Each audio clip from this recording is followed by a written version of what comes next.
Hello. So tonight I'm speaking with Paul from the YouTube channel Paul Talk.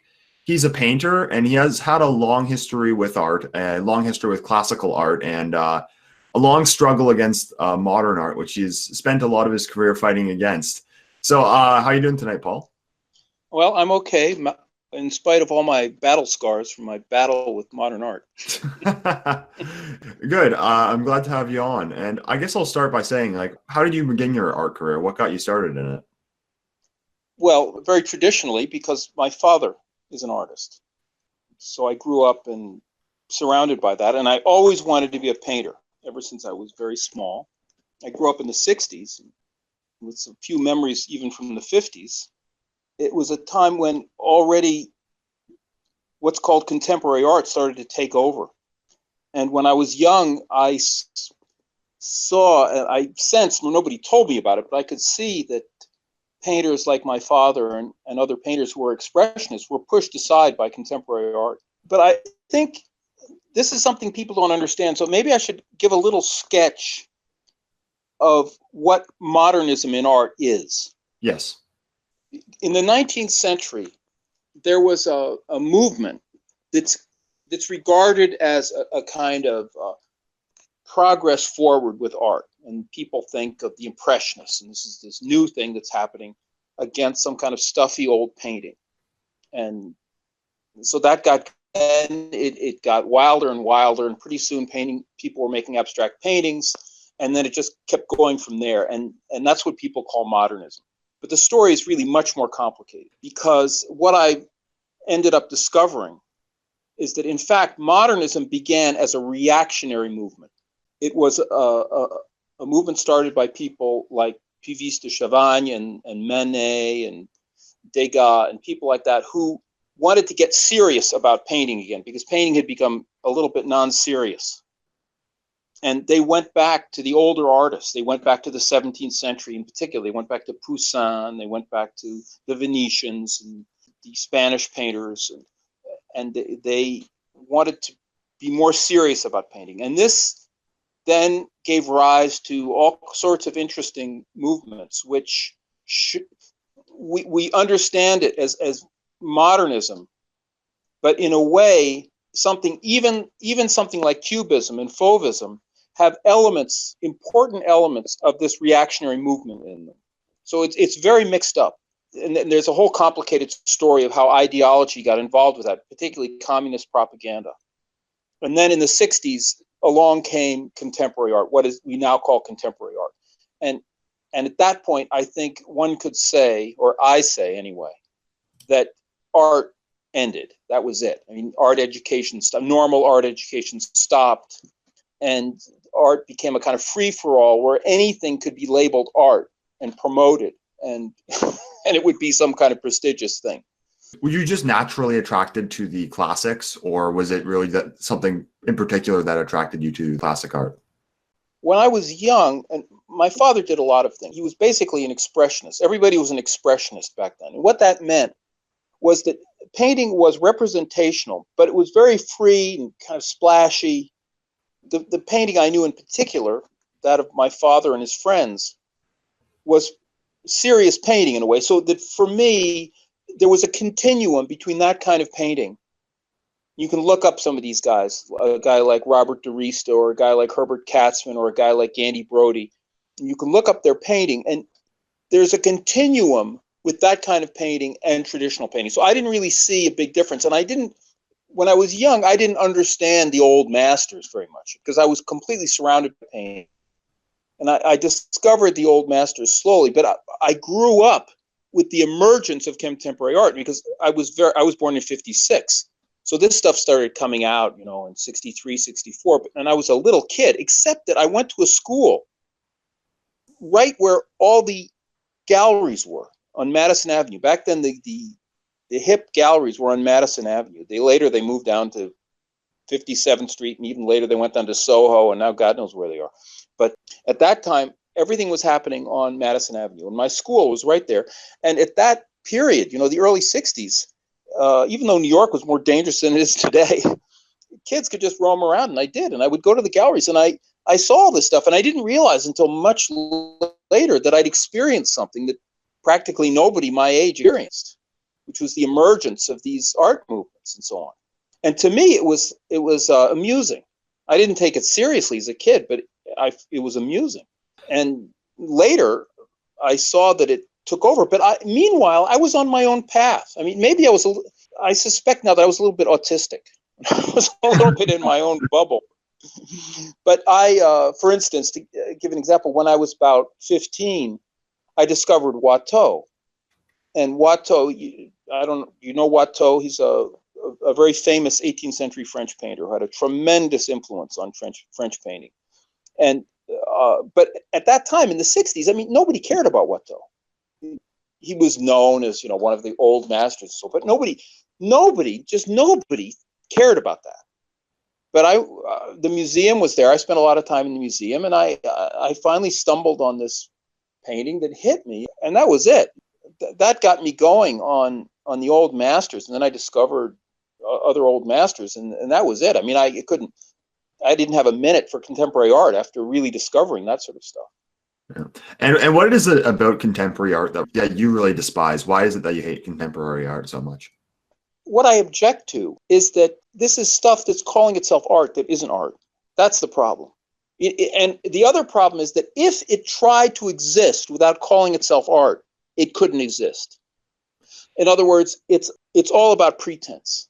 This has to do with Nietzsche and everything, because the idea is that you have to be a creator. You've got to create something new. The artist became the ultimate thing in prestige, because they're creative. They're like God, and everybody wants to be like God and be creative and do something original. You have to prove you're creative. You have to do something original. So people started doing these weird things and labeling them art. I mean, that's why Duchamp is so important, because there was that famous interview. I don't know if you know about that. No. Duchamp, Marcel Duchamp, has become the god of contemporary art because he did the famous urinal. You know about that? Oh, yeah, I know about that one. Okay, so he did this urinal, and he just bought a urinal and signed it, not with his own name. He signed it R. Mutt, and he put it in this show. And then people asked him, well, this isn't art. And what makes you say that?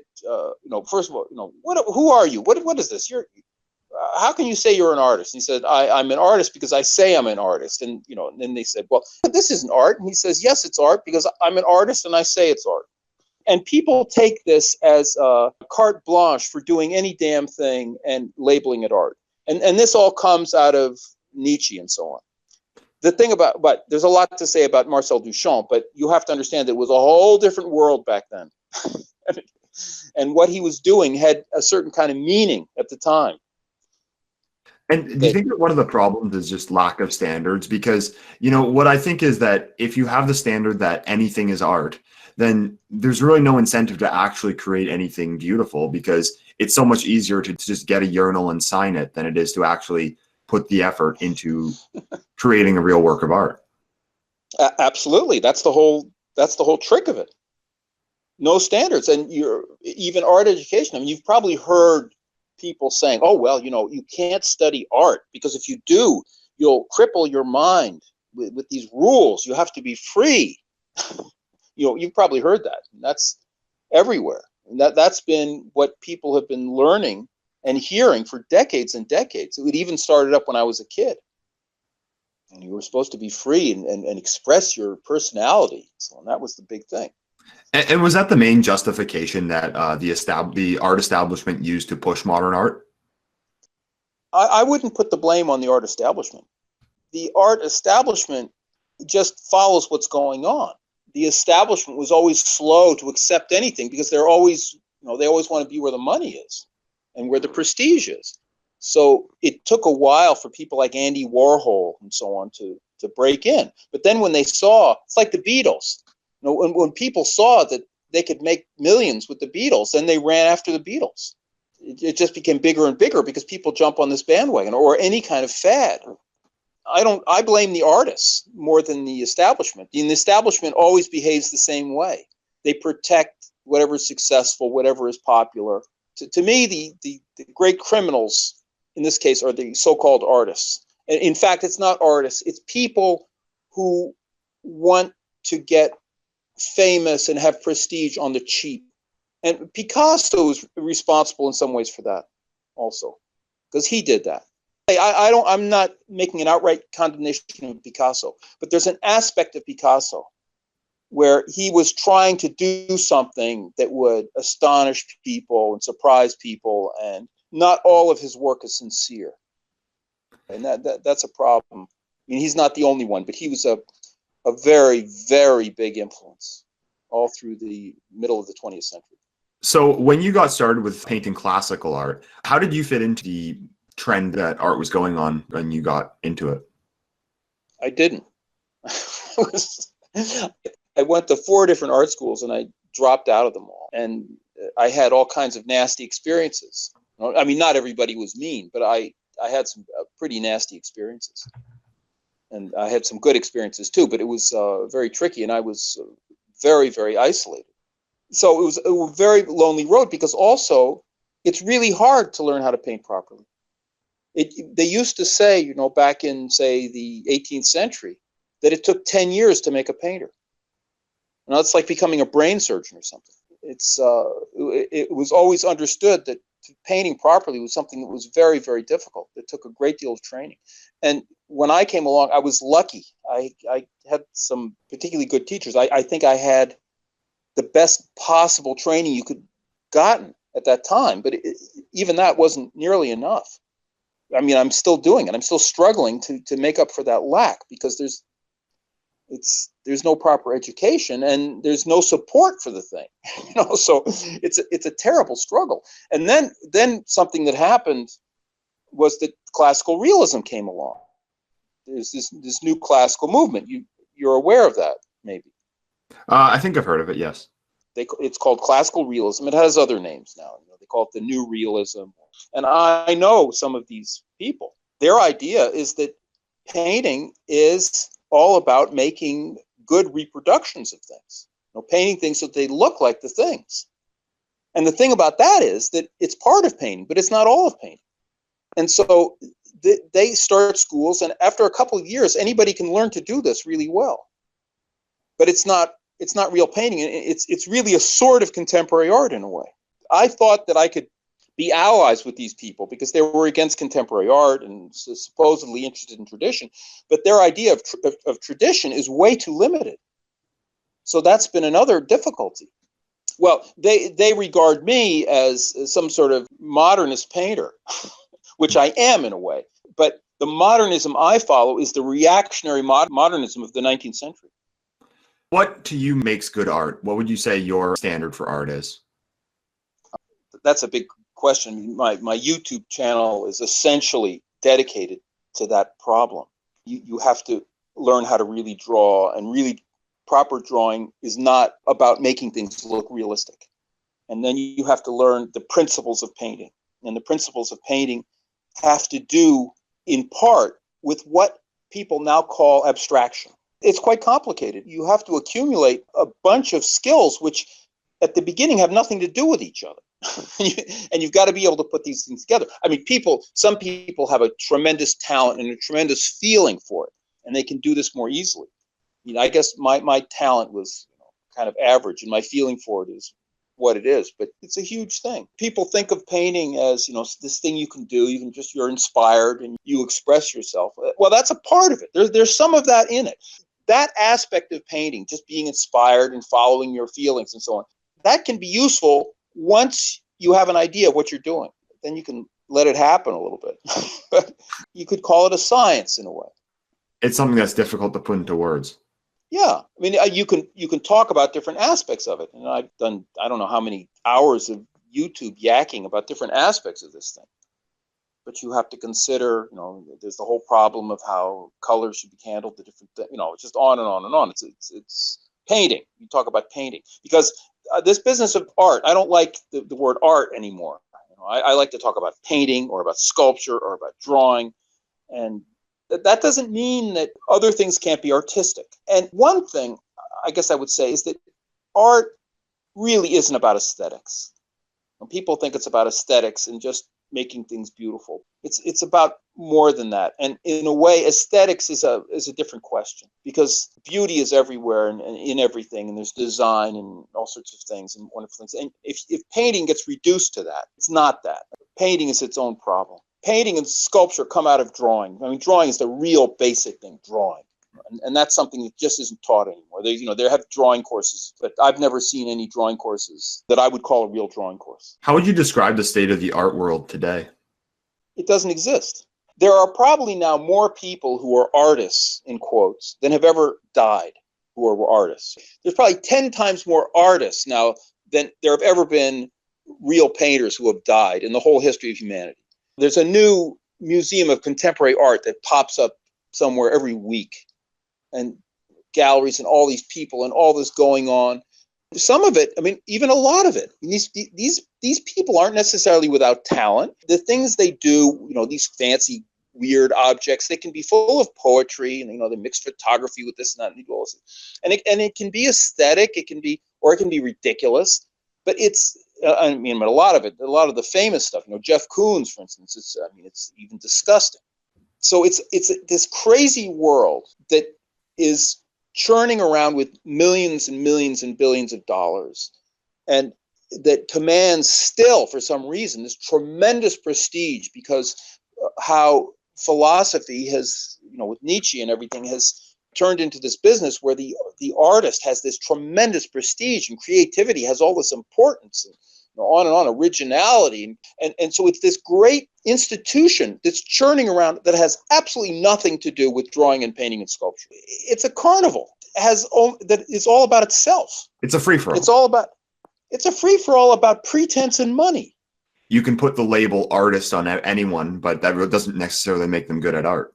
Absolutely. And that's what you can do now. I mean, everybody's a creator. Everybody and anybody's a creator. And you can't do that with engineering. The bridge has to hold up.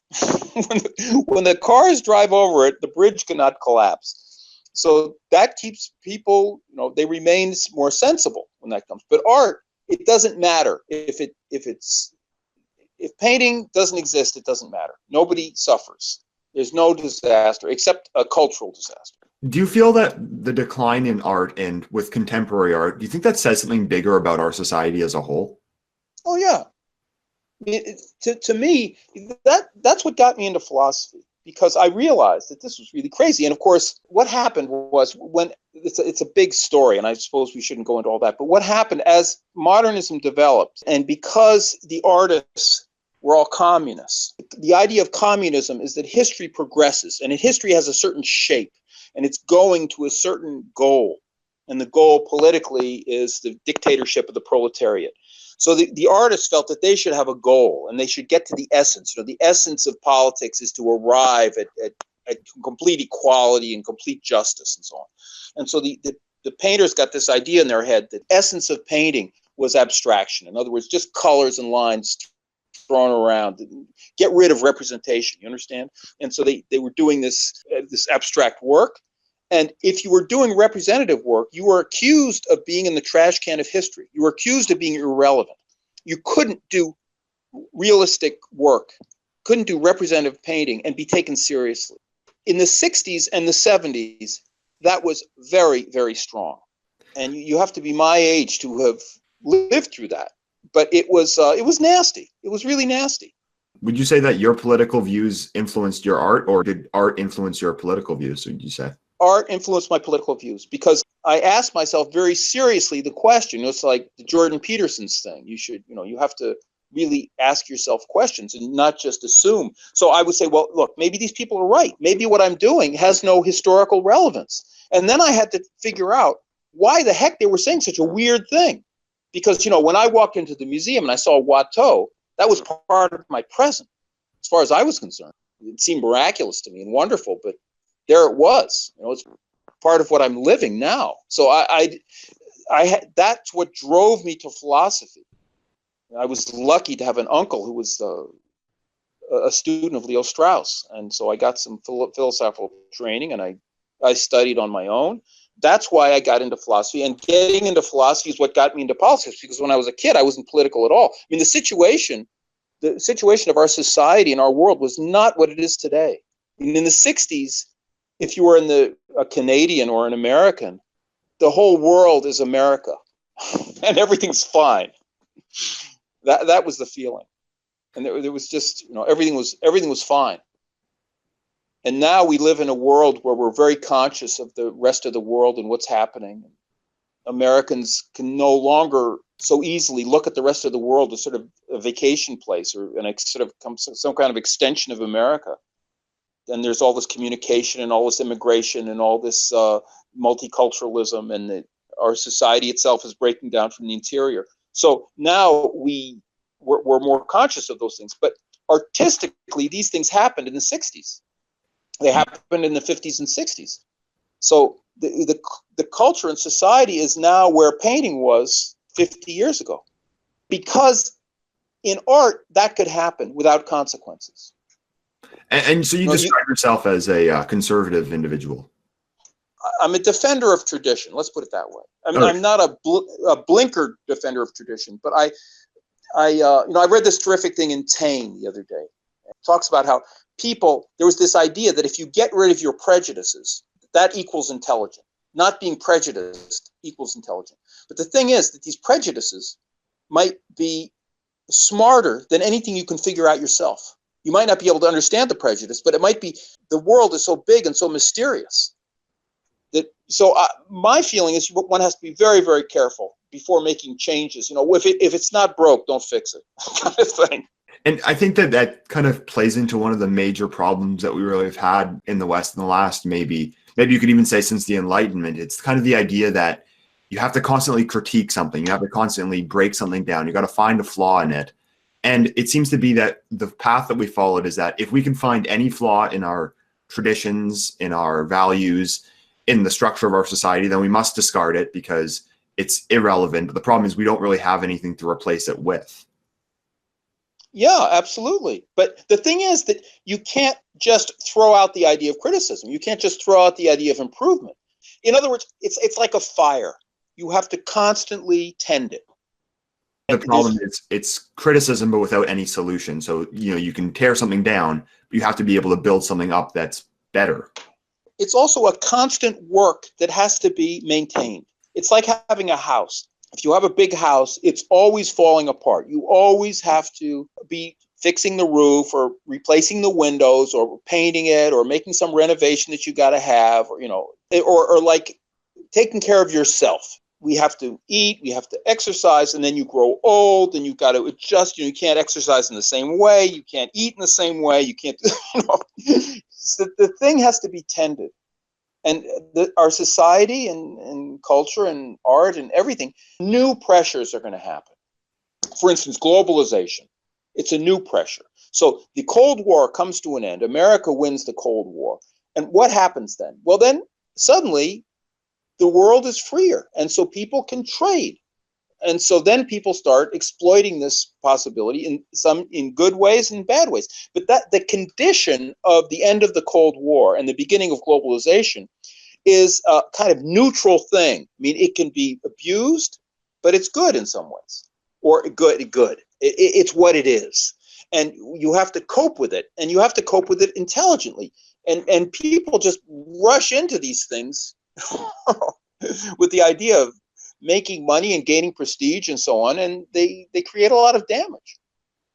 And do you think that in relation to, say, modern art and really just the entire state of modernity, do you think that it's really kind of the decline is the result of a lack of something? Well, a lack of respect, a lack of appreciation of the things we have. Yeah. A lack of reflection and understanding, stupidity. And in a way, the new stupidity is caused by the new conditions. So these things feed on each other.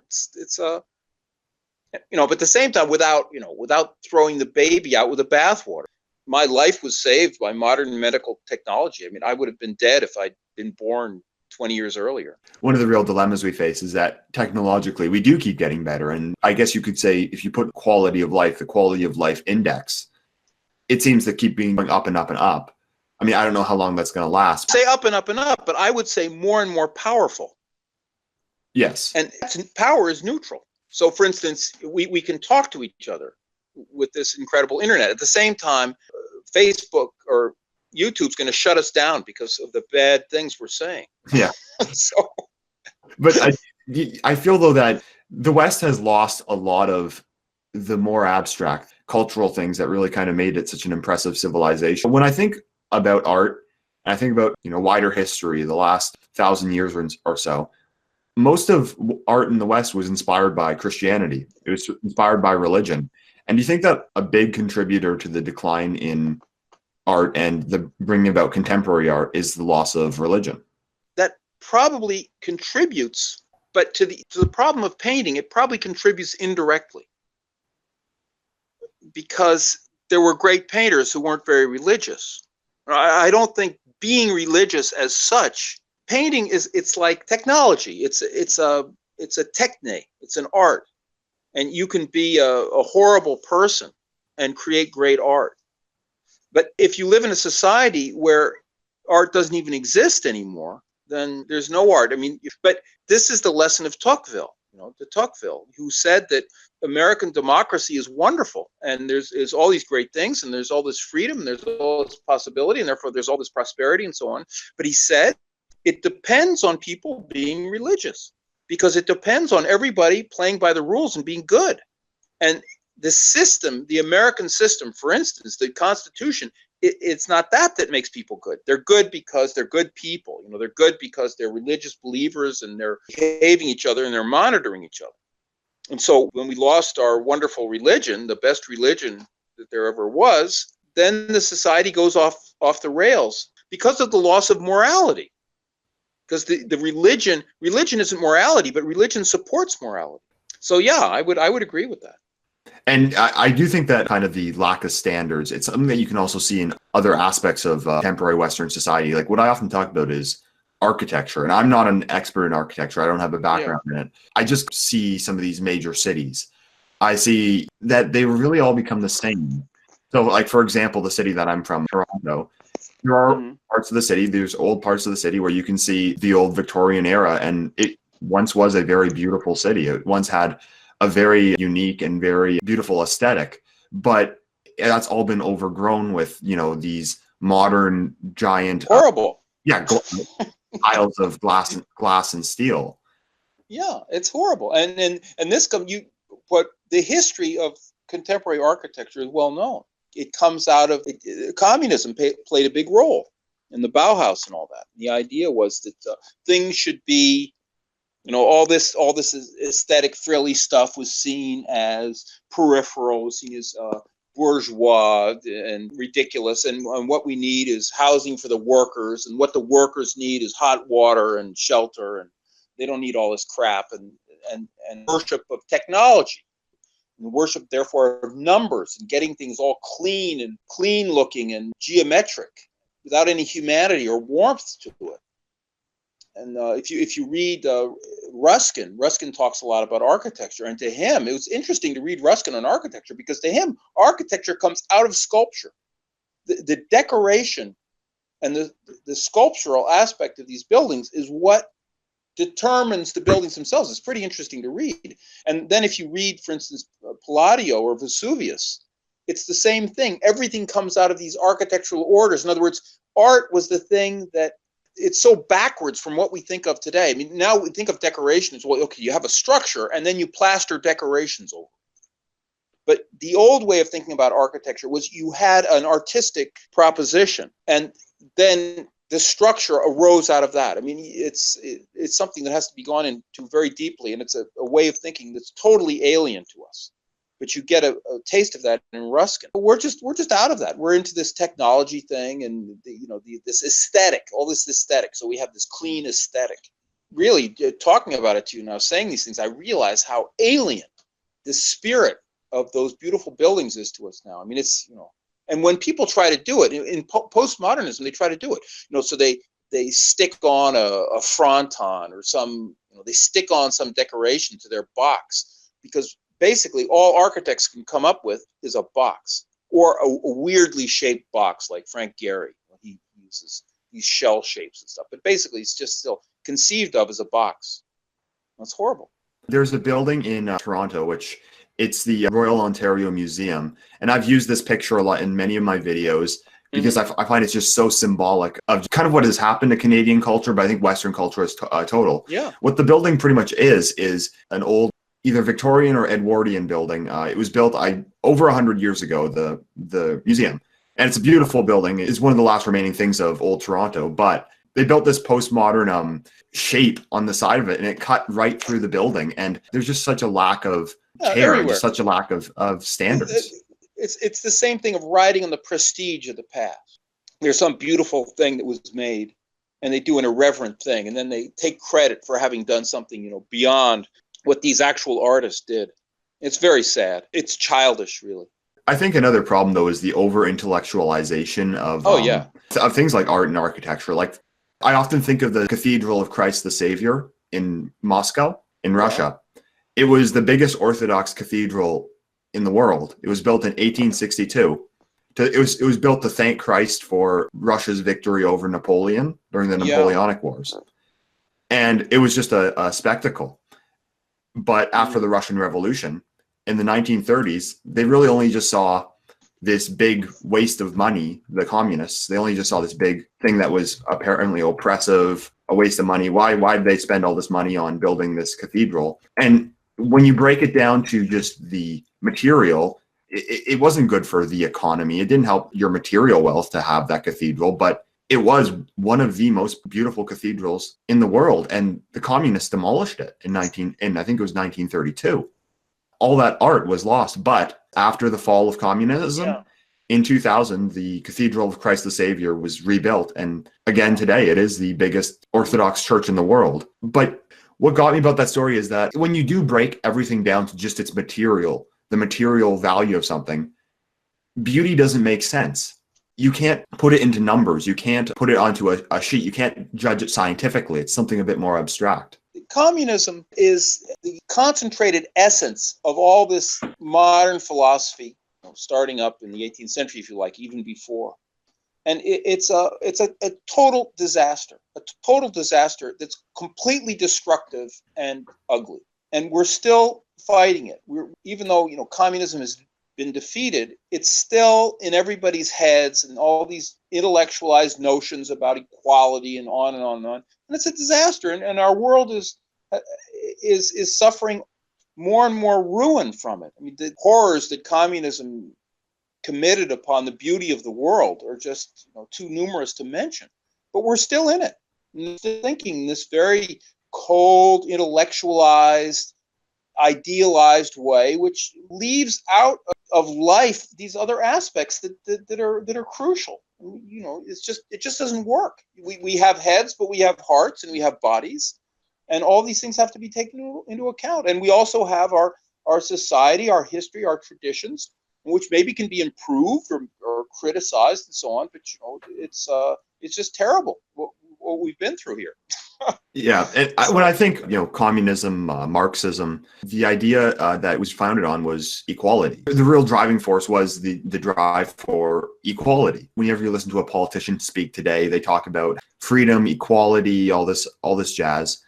And one thing I often try to analyze on my channel, and trying to look into this a bit more, is what does the idea of equality push people to do? What does it really inspire in people? And one of the struggles that I've come across, and it's similar to probably what you faced with the contemporary artist, saying that you're kind of just getting in the way of progress. This is the way it's going.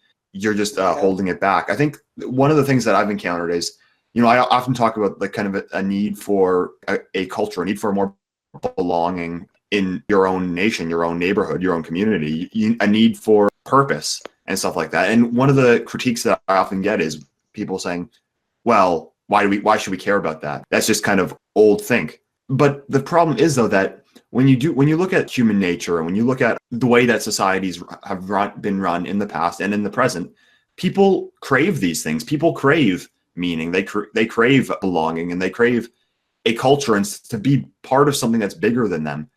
And it's kind of this like nihilistic destruction of that it has really just kind of been used to write it all off. Look at it this way. If, let's say, something bad happened, suddenly there was no more electricity, no more gasoline. Suddenly, water supply went wrong. Suddenly, everybody would be looking to everybody else for help. And suddenly, everybody would be forced to cooperate and work together. So, in a way, and when you do things like that, it's well known. You've never probably heard of Abbé Pierre, who was a priest in France. And Abbé Pierre did something No, I haven't. rather. Well, he started this movement in France, which was a very terrific thing. And his idea was, I mean, this is something that you can encounter in lots of ways. But his idea was he wanted to help the homeless, and he wanted to help the bums, is what he wanted to help. And he got the bums together, and he got them, instead of trying to be helped by other people, he got them to help other people. And this thing he started, I mean, he's a wild character. It's not like he's some kind of perfect saint or anything, but he did this very interesting thing, and he got people helping each other. When you're busy helping people, when you're busy doing things for other people, you tend to be happier. You're not thinking about your own problems. You're thinking about somebody else's problems. You get out of yourself. And when we live in a world that's so rich, where if you don't have any money, if you can't make any money, they give you money. Nobody has any problems in a way, because we're so rich and we're so powerful. So then what do? Well, then you're free. You're free to do all kinds of things, whatever it is. Take drugs or play video games, or do good things, whatever they are. So there's this tension. If we're forced, people who lived through wars and so on, like I knew a lot of people who, in France, for instance, who lived through the war. My wife lived through the war. And there was a lot of happiness at that time in a certain way. I mean, people were terrified and these bad things happened, but because there was a lot of togetherness, people were forced to do all these things. And you can find that in any kind of situation. People become nostalgic for these rough things they've been through because it brought them together with other people and got them out of themselves. We want this freedom. We don't want to be living in war or in terrible circumstances. But once we get out of those circumstances, then we've got this wonderful freedom, and we start doing stupid things that are selfish, and we make ourselves unhappy. So it's a kind of permanent human dilemma that's brought on us by our prosperity and our power, and we're not dealing with it very well. How do you stay virtuous when you're so powerful and so prosperous, and you have everything you need, and everyone can live as a monad? You don't need your family. You can travel somewhere else. You can, there's all this freedom and all this power. How do you deal with it? And it's a real problem, because a lot of people, this is something Aristotle points out. A lot of people they don't have what it takes to be responsible for themselves. It's like this business of IQs below 85. And these people with IQs below 85, they need somebody to direct them, because otherwise, I don't know, they'd sit there staring at a wall or walk into a hole or something. Yeah. I think, though, that another problem that we're facing is moral relativism standards. It's that, people are free, but they don't have any morality. And that freedom really just means freedom from responsibility. And, it really is a destructive force, because, is someone free to leave their wife and kids and go off and marry a younger woman and become like transgendered and get a sex change and all this stuff? And that comes out of the whole modern philosophical thing. And the essence of modern philosophy is Machiavelli. And what is that essence? That good and evil don't exist. Yes, someone is technically free to just sit at home and play video games all day. They're free to get addicted to pornography. I find there's a big problem in defining freedom as that, and defining that as a moral good, because the idea that the ancients had was that freedom was overcoming those desires. It was being able to face those human impulses and be able to overcome them, and to actually be a virtuous person and actually achieve something. But it's kind of been reversed, that we define freedom and morality as giving into those things, and we don't have that framework anymore. And absolutely. But I would say that in the old days, moral relativism didn't exist. Moral relativism is not a function of freedom. It's a condition of modern philosophy. It was possible for the Romans to go decadent, but they knew that they were being bad, or the majority of people knew that these decadent things were wrong, but these people were so drunk with power. So the majority of people retained these standards, even if they want. It's like Catholics. The Catholic idea is that you have to go to confession all the time because you're constantly sinning. You can pray, you can be good, but there's a saying in Catholicism: the greatest saint sins 7 times a day, or 70 times a day, or whatever it is. So we're constantly sinning, but that doesn't mean we're morally relative. That means that sin is taking us over. We have trouble knowing the right thing to do. We have trouble having the character to do the right thing. But now we're living in the situation where moral relativism has been justified by philosophy. And that creates a new problem. That problem of moral relativism, relativism in general, which destroys standards, as you're pointing out, that is a great philosophical problem, because the arguments in favor of moral relativism are quite convincing. I don't think they win the argument, but it's hard to fight them, and that has to be fought. I mean, that's a fight I've had all my life, just within myself. Some things are beautiful and some things are ugly. You can't say that in art. That's, you can't say that. Everything is valid. It's what it is. But no, there are things that are good and things that are bad. And moral relativism is wrong. And we have to find ways of getting out of that, because it's a huge handicap and contributes. It's like a supercharger on temptation and weakness. We often discuss online threats that we find the West facing, as in a lack of standards, a lack of just fortitude, and then things like immigration, mass immigration, Islam, the ideology that's taught in the academy, the polarization of the political sphere, and then the economy also, like the prices and all this stuff, and just how it's becoming so much more difficult to live. And, with the problems in relation to many of these threats facing the West, do you think that a lot of this has been brought about by a lack of culture? Do you think that a lack of culture has really kind of made people? Well, sure, because look, there were times when there was lots of immigration. I mean, if you look at the 19th century, half of Ireland came to New York. Yeah. But at that time, first of all, the Irish were fairly close to the Americans in their approach to life and their morality. But whoever the hell they were, at that time, Americans or anybody else anywhere else, they wouldn't put up with any crap. Oh, exactly. You conformed or get out. That was that. And today, there's no question of asking other people to reform their ways. We can't do it.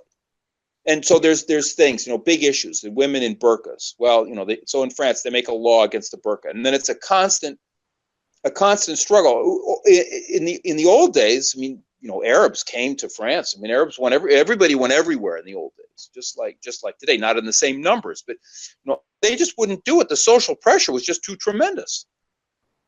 Then another one of the problems is just kind of the idea of just universalism. And France back then was for the French, and if you didn't like that, well, then you have to get out, because well they didn't look at it quite that way. It was like, if you behaved weirdly, everybody was going to pull you up short. It was like discipline for children. It used to be, if a child misbehaved, first of all, their parents would clamp down, but everybody would clamp down. And the parents wouldn't have any problem with everybody clamping down. There were just certain standards that you just followed. But now, how kids can behave now, little kids. I mean, it's horrible, bratty behavior, and nobody dares stop them, and the parents don't dare stop them. And the situation gets, you've lived through that. Yeah. In the past, that didn't happen. And any adult was expected to come down on bad behavior, not just of children, but of, any kind of bad behavior. Yeah, just going back to the lack of standards that we have. That someone can come into your country and totally disrespect your laws, totally disrespect your people and your culture, and we just let them get away with it. What goes on now is, take the example of gay pride. They're everywhere, and they're pushing this onto everybody in the name of this sort of universalism of endless progress and moral relativism and so on. This sort of philosophical soup that backs up this sort of thing. And everybody is supposed to take it lying down. And if you don't take it lying down, that's when they come at you. No, that's where people start having the moxie to stand up and call you a Nazi. Yeah, and what I've said before is that this kind of worldview, it's the authoritarian enforcement of a lack of standards. It's so that, not only do we not have standards, it's mandatory that we do not have standards. The progress of history is that we get rid of all standards. And I kind of, I've said before that I kind of think of pride parades or events like that stuff, undescribable stuff. Like it's the result of a society that just has no standards. But then, if you point that out, well, and you could, find yourself in a lot of trouble. So it's kind of like it's not only do we not have standards, it's mandatory to not have standards. Yeah, but as you say, it's a kind of standard. So it's a double standard. The only standards we have are that we have no standards. Yeah, but this problem is exacerbated by technological power, and the technological power makes travel so easy, and our notions of freedom, which is really the basis of power, because power comes from freedom. That's something that has to be faced. America is the most prosperous and powerful country in the world, not because of configuration of the land or something else. It's because of the freedom, and people are allowed to be creative and make money and build up. And that's the reason. And people are richer in Europe than they are in the Middle East, because even though they don't have as much freedom as they have in America, they've got a lot more freedom than they have in the Middle East, etc. So this is a problem that has to be faced.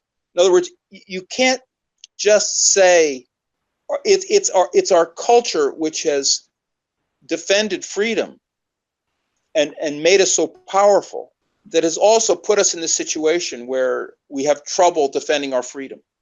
That's the core question that has to be faced. There's a temptation to say, well, let's just do it the way we used to do it. We can't. The situation has changed. Yes. We've become so powerful that we now have to find a way of dealing with our power, and in this very clumsy way. It's like all these YouTube bannings and so on. It's that's very stupid and so on. But it's a very clumsy.